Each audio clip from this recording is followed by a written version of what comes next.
1.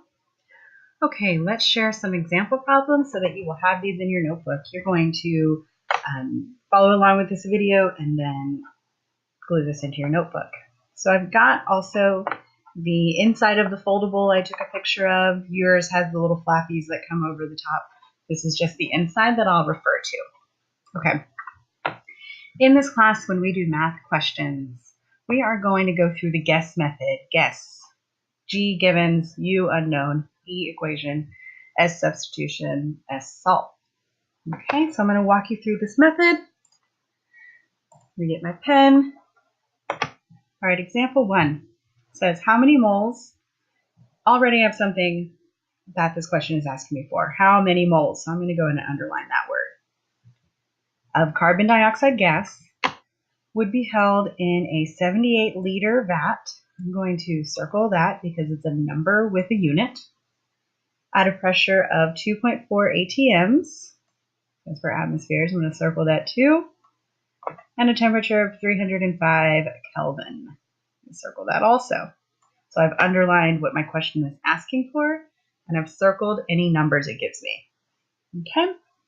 My first step of the guess method is to pick out my givens. I am given 78 liters. Let's look at our foldable and see if we can figure out what letter in our formula that's going to correspond to. So I'm looking at the units. Aha, here, units liters. That is a volume, and the symbol in the formula is V. So V for volume equals 78. Okay, my next number is 2.4 atmospheres. Let me look at my foldable. Atmospheres, right here. So that is a pressure, and the symbol is P. So P equals 2.4. I'm writing with my mouse, so that's why my handwriting's a little crazy. Then I've got 305 Kelvin. Let's see, that would be, units must be in Kelvin. That's a temperature, okay? So it's a good thing that my units are already in Kelvin because it says they have to be for this formula to work, and my symbol is T for temperature. So temperature equals 305. Okay, next step in the guess method is my unknown. My unknown is what my question is asking me for because I don't know it yet. It is unknown to me. And that is this how many moles part. If you look at your foldable, moles has the symbol lowercase n. So what I'm going to be looking for is the letter N. I don't know it, so I'm going to write a question mark for now. Okay, what equation am I learning? Well, this is the first equation that we have learned so far. As we learn more formulas, this step will be more important, but for now, this is the only one I know, and it's got all this stuff in it. It's got N, it's got B, it's got P, it's got T. So my equation is the ideal gas law, PV equals N R T. Okay? Substitution. So if I'm absent and I have a substitute teacher, that means that someone is taking my place. And when we're substituting in an equation, that means that a number is going to take the place of a letter. So let's go through this and substitute any numbers that we know. So P. I know what P is. It's one of my givens. It's 2.4.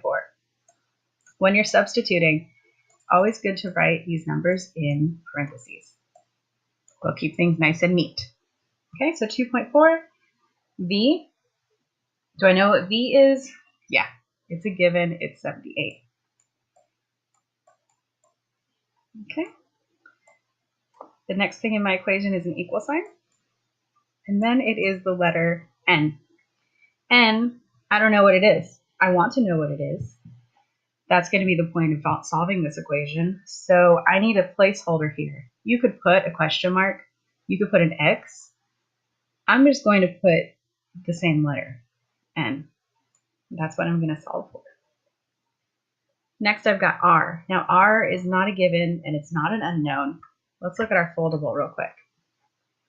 R is constant. That means it's always the same. And it's always this number, 0.0821. So where the R is, I'm going to put that 0.0821. Okay. Then I've got a T. T, I know what that is. I wrote over here, T equals 305. So 305. Okay. If I was following the guess method really well, I would rewrite this over here and solve it there. I'm not going to do that. I'll leave this box for my answer. So, okay, this is what I've got. I want to know what n is. Now, I know that some of your algebra teachers, some of y'all have learned when you're solving something to draw a line down from the equal sign to kind of help you keep things aligned. That's great if that's how you do it. It won't affect the outcome. All right, so I want to know what n is, and I've got these other numbers. Before I can do anything, I have to simplify this a little bit. Two numbers right next to each other, that means multiply. Okay, so I've got 2.4 times 78. I'm going to multiply those on my calculator. 2.4 times 78 is 187.2. Oh, where did my pen go?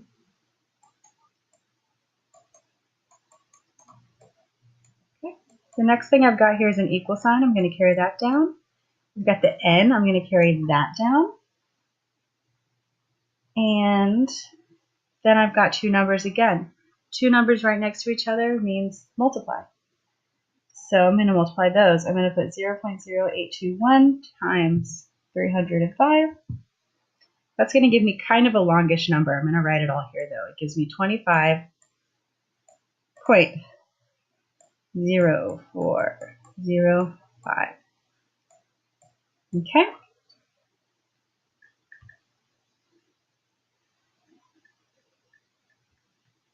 So I still don't know what n is. I've got n times 25.0405. I want n by itself, so I'm going to do the opposite of multiplying, because these two things next to each other means multiply. So I'm going to divide by 25.0405. That'll make those cancel out. So I'll end up with just n after my equal sign, which is what I want. In algebra, whatever you do to one side, you have to do to the other. So if I divided by that number over here, got to do the same thing over here. 25.0405 equals n, and that's going to give me this number, 7.4, I'm going to round it to 7. 7.47 equals n.